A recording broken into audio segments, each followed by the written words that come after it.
आपने कभी सुना है 14 लोक? ये कोई कहानी नहीं बल्कि एक गहरा आध्यात्मिक रहस्य है। हमारे ब्रह्मांड में कुल 14 लोक माने गए हैं, 7 ऊपर और 7 नीचे। ऊपर के 7 लोक, इन लोकों में आत्मा ऊंचाई की ओर बढ़ती है, ज्ञान, शांति और मोक्ष की दिशा में। भूलोक, ये वो लोक है जहां हम सभी मनुष्य रहते हैं।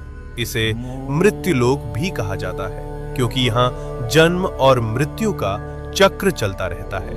भूवरलोक, ये लोक भूलोक और स्वर्गलोक के बीच स्थित है। ये ऊर्जा रूपों का क्षेत्र है जो भौतिक और दिव्य लोकों को जोड़ता है। स्वर्गलोक, देवताओं का लोक, जहां इंद्र और अन्य देवता निवास करते हैं। अच्छे कर्म करने वालों को मृत्यु के बाद इसी लोक में स्थान मिलता है, जहां सुख, संपत्ति और आनंद की अनुभूति होती है।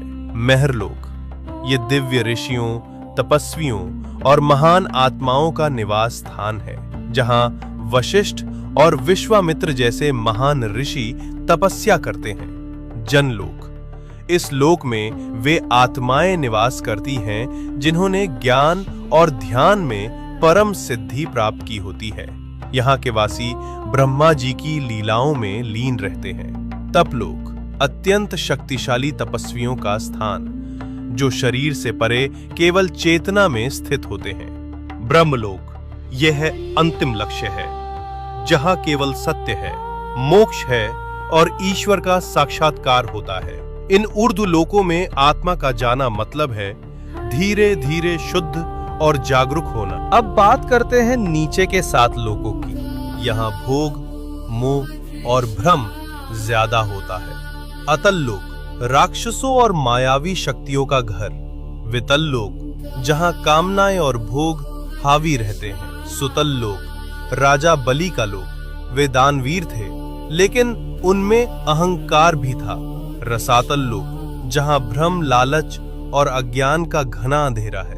तालातल लोक, छल, धोखा और झूठ से भरा हुआ लोक।